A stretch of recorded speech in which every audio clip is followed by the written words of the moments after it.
So, you know, yes, congratulations to Tyrese Halliburton and the Pacers, Rick Carlisle as well. They have been a great coach team.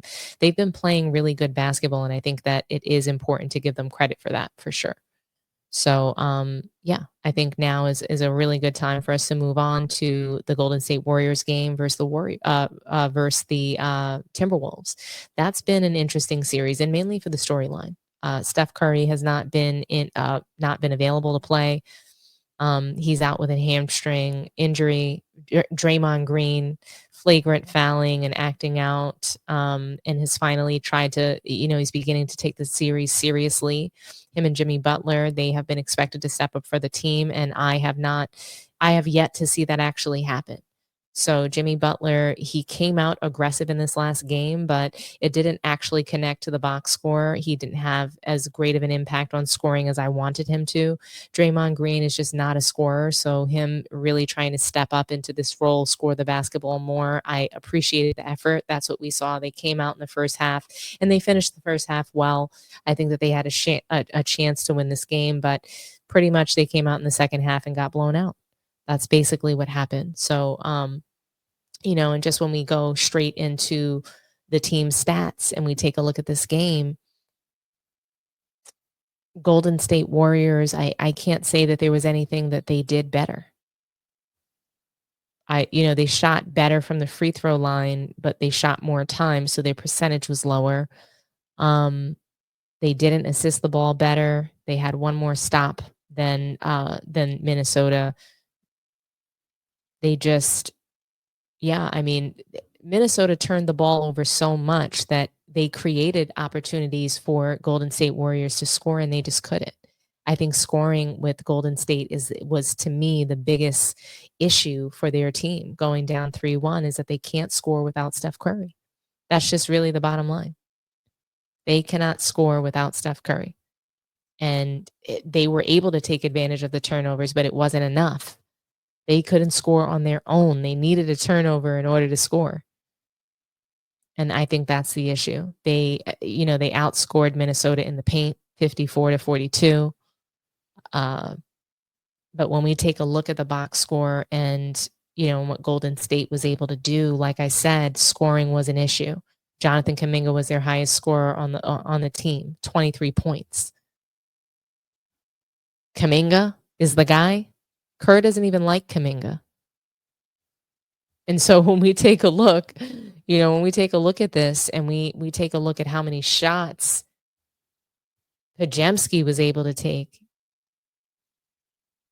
14 shots, really? Why is Podziemski putting up the most shots? Steve Kerr, I think there's moments where he's incompetent in coaching. It's like, I really do think that he's suffering from dementia or something. Why? It's like every season he falls in love with a player and it gives them high minutes. And I don't understand this. 14 shots. He shot 0% from three. When were you going to take him out of the game?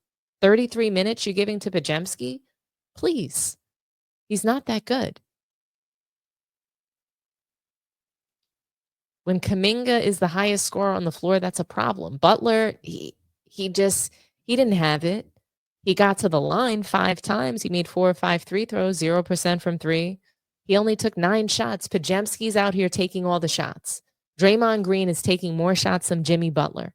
Jimmy Butler's a better shooter than Draymond Green. He's better at attacking the rim. What is this? We need to see a big game from Jimmy Butler in order for them to have any chance in this series, and they have no chance. Jimmy Butler needed to explode. Draymond Green, 14 points. I mean, that's better than what he's been showing us. So 2 3-pointers. Like, I'm not going to cry about that from Draymond Green, but Jimmy Butler is not delivering. He's just not delivering. And I think that he's not as explosive as he once was. And I think that we're seeing the sunset of Jimmy Butler. Yes, he has a major impact, but he's not scoring explosively. He's not turning into playoff Jimmy. I'm not seeing playoff Jimmy here. And that's what the Golden State Warriors need in the absence of Steph Curry. And when we take a look at what happened in this third quarter, this is what decided the game. It was the third quarter. Timberwolves went absolutely blood on the Warriors. They made 5 3-pointers. They got busy in the paint. Warriors just couldn't score the ball. It was too much. It was just too much. And so Anthony Edwards spoke after the game. Draymond Green spoke after the game. And here's the first soundbite. Anthony Edwards, what I like about him is the fact that he wants to be the kind of leader that really reaches back and lifts up his teammates. He wants to celebrate their good performances. And, he wants to make it clear that basketball is a team sport. And, he's not going to take all of the credit for the wins. He really wants to spread that around. He believes his teammates are the real MVPs. So this is what he had to say. Smith was in the building for... Oh, that's not it.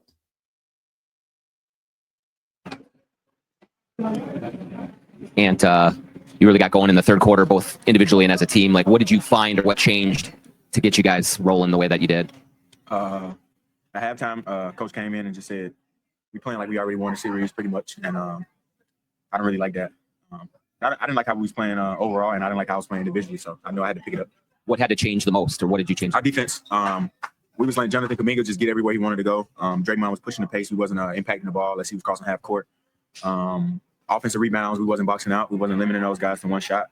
Just game plan mistakes that can't happen if you want to be the championship team and if you want to go to the finals or Western Conference Finals. At least you can't let those things happen. So we gotta be better. And what is it like when you get in one of those runs like you were offensively there in the third quarter? It's the best feeling ever. Did it start with that shot that you made at the end of the first half? Kind of get you going? Probably. Yeah, that was a nice shot for me. It got me going. And Fitch was saying that you were one of the most vocal guys at halftime tonight. Were you delivering some of that message you were just talking about before? Like, what was your message to the team at halftime? Yeah, I told them we only got 2 wins. I've never seen a series end 2-1. So I told them, we got to get 2 more wins. And right now we playing like we already got 4 wins. Like we playing like they're gonna lay down. And knowing this team, knowing their head coach, they're never gonna lay down. So we had to figure it out, man. Because if we would have kept playing like that, we would have lost tonight.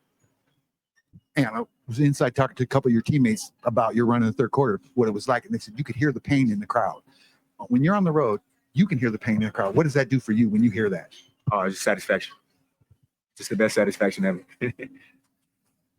And what's your leadership role and Julius's leadership role in this group, and how do you guys play well off of each other's games? Leadership roles is not really. It's not really about it. I don't really think it's about like our roles. It's just about certain things have to be said at certain times because you can't get comfortable, man. You can't get comfortable in the NBA, especially not the playoffs. And just learning how to play off of Drew. Just when he in the post, knowing when to cut, knowing when to space for him, just reading him, man. And I think the more we play together, the better we've got. For me, being able to read him, when to be ready to shoot, when to cut, when to screen for him, when to get out his way. Because man, he'll force when he going downhill, man. He had to go on tonight. It was exciting to watch. I told him he cold. And I heard you when you were coming into the locker room at halftime, just telling your teammates that they got to do a better job of finding you so you can help them. Do you feel like that was something that happened and helped get you going in the third? Yeah, for sure. And it was all Jaylen, honestly. Because me and Jay, I talk to Jaylen the most. Like I tell Jaylen all the time. I come up to him in timeouts, like, hey, these dudes, the way they guard you, boom, you got to be in actions with me, And I think one play he drove to the corner, strung the defense out, and then curled around and DHO to me and set a great screen, and I walked into a tray ball. So it's usually Jade most of the time because he gets the ball, he pushes. If he ain't got nothing, I tell him come right back to me and trust me. So big shout out to Jade. Hey, and in the first quarter, it looked like after you hit a 3, you were talking on the sideline to Steph, and saw the video of you pregame having some fun with the night. How tough is it to not have that player on the court competing against you, to have someone to have that game within the game against, and how do you keep that even though he's not in the game? Sometimes it's tough, but trust me, man, I wish he could be out there to play against him, no matter how it goes. But yeah, just from working out with him in the summer, that's what I told him after I hit Tracy. Because he told me I had missed one. He was like, you weren't going to make that. You was too open. And I was like, I ain't going to never stop shooting him. I learned that from you this summer. So, yeah, man, he's the greatest shooter of all time. So I would definitely love to compete against him, man. But, he got hurt, unfortunately, and I hope he gets better. And just wanted to talk about that moment you shared with Gary Payton. Obviously, got his jersey in your hand. Yeah. Just talk about that moment, how dope it is that you got these legends, coming up to you, kind of giving you your props and stuff too. He didn't really come up to me. I came up to him. I don't think he's the type of guy to go up to nobody and give anybody props anyway. So I went up to him because, of course, I hear all the stuff about him, and then I go watch film on him. And he was really like that. So I told him, like, man, I'm a big fan, and I love the way you guard it, man. And even offensively, he had a lot of games. You know what I'm saying? So And his son kind of played defense similar to him. His son, super handsy, physical. So, yeah, big shout out to him. And at what point of this, the regular season, did it like register in your head that Julius had like this level of offensive game and being able to do what he's been able to do in this series? You said during the regular season? Yeah, like when did you realize? I think when he came back from injury, man. When he came back from injury, it was just like, it was like a whole different person. Yeah, pretty much. I don't even really know what else to say. It just, when he came back from injury for that Phoenix game, it was like, oh yeah, we might be on to something. So yeah, I think that was a turning point. And even when you've had big games, you're conscious about saying Jaden's MVP or singling out, Nas or Julius or whoever. Why is that important to you to be like their biggest cheerleader? That's what it's about, man. Want to see your teammates succeed. Want to see your teammates shine. Not even my teammates, my brothers. I mean, we're going to battle every night. We play 82 games. We be with each other 8-9 months out of the year. So those guys like my brothers, man. And it's nothing like seeing them compete and produce at a high level, because that makes everybody happy. And I can't wait to come in here and praise them every chance I get. Because I know everybody want to give me the credit, but I can't do it without those guys. So yeah, they the MVP every night, every single night, man. They come and play. They play their balls off, and I can't ask them for nothing better. I love Anthony Edwards as the face of the league. I think he's great. Does he have personal things that, are not the most favorable? Of course, but I think he says the right things post game. He congratulates his teammates. He never takes all of the credit. He wants them to know how special and how important they are. And I think you really need to do that. You need to be able to reach back and lift up your team, especially if you want to win a title. So to me, he has the ingredients of a good team leader that's really encouraging, inspiring to his teammates. He recognizes that the Julius Randle trade was it worked out. It worked out for Minnesota, and I think he values him. And I just think that Anthony Edwards, he says the right things post game, and it seems genuine and authentic. So, salute to Anthony Edwards. Again, real competitors, they don't want to play against teams that are down their star players. Anthony Edwards takes pride in knocking off these old heads. Period. When you take a look at, the way that he swept Kevin Durant last year, gentlemen swept LeBron James and Luka Doncic this year. This year, it's about to be probably another gentleman's sweep for the Warriors. He's going to knock off Steph Curry. He's trying to sunset these players that are older, and he's trying to say, "Hey, I'm going to kill everything in front of me, and I'm going to win." So, I would love to see him get back to the Western Conference Finals. It looks like that's what's going to happen. It looks like this trade for Karl Anthony Towns, it worked out perfectly for both teams. So I'm here to say it first that I was wrong about this trade. Both Minnesota and the Knicks are going to the conference finals. I predicted a first round knockout for both teams. I predicted that both players were going to be the reason why these teams lost. And Julius Randle is balling with the Minnesota Timberwolves. He's playing much better basketball than he ever has. This is his best. This is the best version of Julius Randle that I've ever seen. He's playing his best basketball. And again, I think the small market of Minnesota really suits him. The lights, the pressure, the lights were just too bright in New York. The pressure was too real. They ate him up in the media. And I just think that, he mentally, he's just doing so much better in Minnesota. And I love to see it. I'm glad that this is better for him. I'm glad that Karl Anthony Towns, the pressure has been on Karl Anthony Towns to perform, and he's standing up. He's standing tall. He's standing on business, and he's taking care of business. So salute to New York Knicks and the Timberwolves for, being on their way to the conference finals. Just incredible. Draymond Green, it was funny because Draymond Green, he hasn't been able to help the Golden State Warriors the way that people are looking for him to be able to do in Steph Curry's absence. Obviously, he's moving the ball. He is trying to score the ball, trying to defend, and it's just not enough. His leadership is obviously not enough for the Warriors either. And he has issues, Draymond Green. He's had a lot of issues with the media.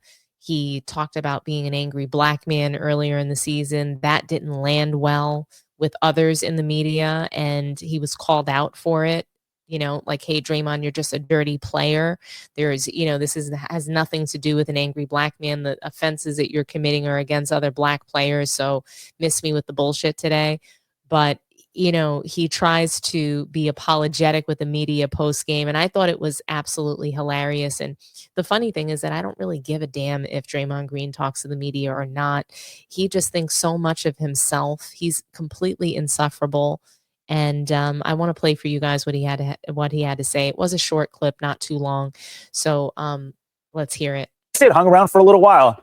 We were watching that one together. Anthony Edwards, man, he just really took over. He's an outstanding player, and the Golden State Warriors can't. Oh, no, that's not it. I think it's this one. Whoops. Right now, they look like they could, they could fit the bill and try. Oh, wait, where is it? Golden State's game 4 loss. On being down 3-1 in a series, Draymond, what's the mindset as you go into game 5? Before I start, I want to apologize to y'all. I didn't talk the other day. I was quite a bit frustrated and very careful of. Didn't want to get myself fined, but more so say something to make it sound like an excuse. I mean, struggle and lose, and I didn't come up here and talk, and I felt like a coward when I got home. So I wanted to apologize to y'all for that. As far as 3, we just got to win a game. Win one game, take it from there. I think that's our mindset. Do all that we can, figure out a way to win one. You win one, everything changes. So that'll be our mindset going into game 5. Draymond, players like Ant are going to get theirs at some point in the game, but do you think that tonight was more a lack of a defensive effort on you guys or just some star power that they had? They get shots. They shot the ball extremely well. I thought we defended good in spurts, but they got going and we never was able to put out the fire. So got to give them a lot of credit. Kind of felt like they were due for a great shooting night. Sucks that it had to be tonight, but it was, and we just got to figure it out coming back in game 5. I thought it was interesting that he mentioned that he felt like a coward because he didn't speak to the media. I mean, nobody cares. Honestly, I didn't really care. And I do think that, again, there was no amount of defense that could have helped the Warriors because they just didn't have the offense. So to me, that's the long and the short of this game. And yeah, that's really just it. I think that the Warriors are knocked out in this round. I think that the window for Steph Curry winning titles is beginning to close rapidly. I just don't know how much longer he's going to be able to contend with the roster that he has, and the Warriors are going to have to look to retool next season, clearly. And I think that they need a different leader in the locker room. I think they need a new voice. I think they need a new coach. Steve Kerr, I just don't think that he's the right coach for the Warriors. Playing Podziemski 33 minutes and investing in a player like that he sucks. He's not that good. And Steve Kerr does this every year. He falls in love with a bench player, invests a lot of minutes in them, and they're not good. So I think Steve Kerr has dementia, and I think he needs to retire. But that's just me.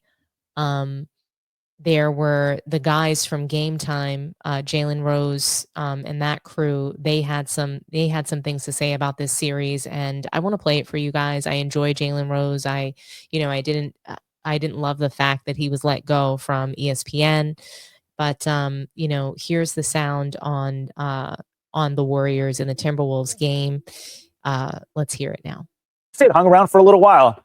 We were watching that one together. Anthony Edwards, man, he just really took over. He's an outstanding player, and the Golden State Warriors can't win the series without Steph Curry, and that's obvious. So Anthony Edwards understands there's a sense of urgency, and I appreciate his aggression offensively to score the ball, shooting threes, driving it to the bucket. The shot that he made at the end of the second quarter, the three-pointer against a double team, that's just a player growing into their game. Because when you're as athletic as he is, when you watch him play, and I found myself doing it time and time again, I'm like, take it to the basket, take it to the basket, take it to the basket. And then you realize he's leading the league in threes and he's shooting 10 threes a game, and he's actually making them at a high clip. And so the way his game has developed, along with his leadership, along with Julius Randle, they look poised to go ahead and close the series out. Yeah, man. Without Steph being out there with him, it just shows they run out of gas. I mean, again, you're looking for the big game. They didn't have anybody. They had Kuminga go for 23, Jimmy had 14, Draymond had 14, 13 and 11. You needed somebody of this starting lineup. You needed a Buddy Hield. You needed Jimmy. You needed one of them guys to go off and have a big game. And I'm under the same thinking that Jay Rose is. If they don't get Steph Curry back, they can't beat this team. And at this point, I think even if Steph comes back, it still could be over. But Q, I got to ask you something. So let me get this right. Podziemski takes 14 shots. Mm-hmm. Jimmy Butler takes none. How did we get there in a big game like this when we all woke up this morning knowing Steph Curry wasn't going to play? You need but to we play need him off to be Jimmy. more off. You need to play off Jimmy, more aggressive, more shots. For whatever reason, that didn't happen. He was a team worst, minus 30 in this game, Jimmy Butler. And he's coming off that game where he had the 33 points. He was really aggressive from the get-go, but this is more like game one. And again, does this come down to a mindset thing? Because he has said this, hey, I can go out, I can score 40. But he needs to do it almost every single night. That should be a given right now without Steph Curry. Well, he went to the podium and said, Steph is Batman, and he's Robin. Right? So Steph is out now. We need his aggression to be up. We need his activity, his shot attempts. He need to wake up and say, I'm taking 25 shots regardless. That's the kind of mentality they're going to need him to have if they're going to extend this series. It almost feels like, as a Warriors fan anyway, you'd like to see your team go down with him maybe shooting 10 to 25 from the field, but knowing he got those 25 up with a chance to win that game. But again, he's not getting much help. I mean, Jonathan Kuminga, again, 23, which is nice off the bench. But besides that, Draymond had 14. I guess that's a bonus there.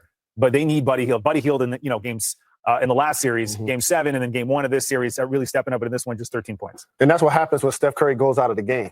So now all of a sudden, the coverage that he was getting, we're going to lock in on Buddy Hield now. We're going to lock in on everybody else to try to shut their water off and keep their percentages low. And that's another reason why it's imperative that Jimmy Butler is aggressive offensively, to make it easier for the guys around him, because he's been that type of player that's led a team to the finals. He's a guy that they just gave a 2-year extension to when he got over here to Golden State. So this is the stage that they're going to need him to perform at a high level. Julius Randle on the other side of things, again, getting it done, 31 points and 11 to 21 shooting, man. He just continues to impress. Yeah, I like the way he's finding his way and his rhythm and where to get his shots off. I mean, I think it took him a little minute, but I think he's settling in, and now he's, him and Ant on the same page, and everybody, sometimes, you know what I'm saying, Jay, they take time to get used to how somebody plays, and they had to learn and figure out how to play together and play off each other, and I think they figuring it out at the perfect time, and right now in these playoffs, they playing well off each other. And watching the games tonight, there's two teams, the Knicks and now Minnesota up 3-1. Usually a trade doesn't work out for both sides as well as it has. Great point. In this case, Karl-Anthony Towns, what he's given them, the big game he had tonight, efficient grabbing boards, Julius Randle, 30 points, along with Anthony Edwards scoring 30. And so that allows everybody else, McDaniels, and what's my guy? I'm trying to think of his name. DiVincenzo. Dante DiVincenzo. It allowed, when Randle's aggressive to match Anthony Edwards, it allows guys like McDaniels and DiVincenzo to get off. And before you know it, it became an avalanche. And at the end of the game, it says 7 points, but that really was a blowout. Yeah. That really was a 20-point blowout, and Minnesota was in command the entire time. This was a great example of the depth Minnesota has, right? I mean, they got these two superstars or two stars, right? Getting their 61 points, but then you look across their lineup, 10, 13, 9, 13. I mean, they got offensive production and defensive production. And that's what makes them dangerous. I mean, when you look at everything that's going on in the playoffs right now, you got to look at Minnesota and say they have a legit chance right now. They check a lot of boxes. They got athleticism. They got the big-time superstar. They got a 1-2 punch with him and Rand. I loved this commentary because I felt super validated by the fact that, like, Podziemski has no business taking 14 shots. I don't understand Steve Kerr's strategy with that. He's not that great of a shooter. He kind of sucks. So I just, again, throwing in a streaky shooter and expecting that to be your difference maker and your X factor, I just think is hilarious. It's lightweight hilarious, as LeBron would say. But Jaylen Rose, he made a really critical point, and I'm going to play this for you guys. It's pretty short, but he said something that I want you guys to hear. Right now, they look like they could fit the bill and try and make a run right now. And as we see the changing of the guard with a lot of the older players like KD and Kawhi and LeBron, and not in the playoffs at this point of the year, it reminds me that Indiana was in the conference finals last year. So was Minnesota. Yeah. So now they have the experience of being there also because they were in that position last season. I guess if you're going to nitpick, the one thing that maybe Chris Finch is going to talk to his team about is turnovers. 20 turnovers in this game, leading 24 points. You kind of take that away. Yeah. And they're going to take away Golden State a lot quicker. Yeah, got to take care of the ball. I mean, obviously, coaches can always coach and find something to nitpick about, especially when, you got a young squad, AE out there talking and chirping. You notice he said with the changing of the guard. Changing of the guard. So Steph Curry, Kevin Durant, LeBron James, all these guys, they're out of here. They're about to be gone out of the playoffs. And he said that, and he said it, and it was subtle, and he just continued in his take. But these guys need to pack it up. All of them need to retire. LeBron James, Kevin Durant, I would love to see them retire like nowish. Steph Curry, maybe in a year or two.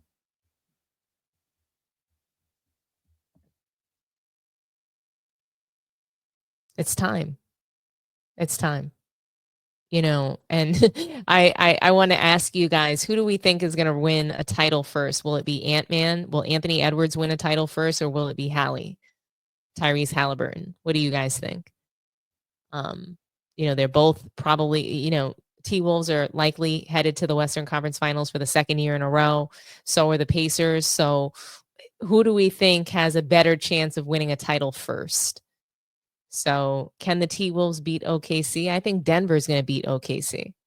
That's what I think. I mean, Denver's up by 2 right now in this game. You know, I think that they're going to walk OKC down. I think that Shai Gilgeous-Alexander is, I think, he's got to come up big in every single game in order for OKC to win. Even though they have the depth, even though they're the better team from, you know, top to bottom, it's obvious that the NBA is going to try to make this a close series. They're going to give Jokic the whistle quite a bit. You know, flopping could fail. Flopping could fail for Jokic, but I do think that the T-Wolves have a really great chance of beating OKC, because OKC is probably not going to make it. So I don't think they have to worry about OKC. I think they need to worry about Denver in the Western Conference Finals. I think that that's the team that they're going to have to look forward to beating. But I do think that they have Denver's number. I think that they'll be able to beat Denver. But we'll see. We'll see. More to come. I would love to see OKC get out of this round, but I just don't know if they have what it takes to ensure that the games are a blowout. The games need to be a blowout. They need to be blowing Jokic and the Nuggets off the floor in order to win this series, because the NBA is not going to go for Jokic just getting eliminated fair and square. So they're going to help him. They're going to help the Nuggets. They're going to help this series be a close series. And OKC they've got to come up big. They've got to be beating Denver by 10 plus points every game in order for it to stick. So Poole was a favorite of Kerr's. So Jordan Poole was a favorite of Steve Kerr's, and I thought that it was ridiculous that they were relying on him and thinking that he was this, you know, generational player or whatever they thought. I thought that he was fun to watch at times, but he wasn't consistent. He was streaky. Jordan Poole is a streaky player, and we saw that when he went to the Wizards. I haven't seen anything amazing out of him with the Wizards. Did he have a better second year there? Yes, he did, but I don't think Jordan Poole is spectacular by any means. Would I have kept him and continued to make him the backup guard for Steph Curry? Absolutely. He's a good backup, but he belongs at the end of the bench, not as a starting point guard, in my opinion. So he came from the G League. He proved himself on the Warriors. But again, Steph Curry has a way of making other guards look really good because they're getting wide open looks. Steph Curry's going to be double and triple teamed. Of course, the ball should go in Jordan Poole's hand and he should be able to shoot it and make it. But he didn't always make it. He was streaky. So I wasn't a huge Jordan Poole fan. But yes, guys, we're here. I see 87 people in the room with us. Do me a favor and like the video, share the video, subscribe to the channel if you haven't done so already. But it's really important to share the video out there to your social media. Let's get the word about Sports Tea out. Share this with your friends and family if you like the content, and let's grow the community. So you think that the Knicks and the T-Wolves will be the finals matchup, WH Braswell? That's a really good take. I love that. I would love for my Knicks to get back to the finals. It's been so many years since they've been there. What was it? It was 2000, and I think it was the year 2000 or 2001. They were there, or maybe it was 1999. I just remember they went to the finals up against the Spurs. It was an incredible series, and they could have and they should have won, but they lost. So hopefully this is their year. I would love to see it, and it would have made their trade for Karl Anthony Towns not just successful, but essentially the reason why they've made it this year. So yes, congratulations to the Knicks, congratulations to the T-Wolves, both headed to the conference finals potentially, right? So they still have one more game to win, and I think both teams can do it, and I look forward to seeing them both battle it out against these teams in the Western Conference Finals, whomever should be there.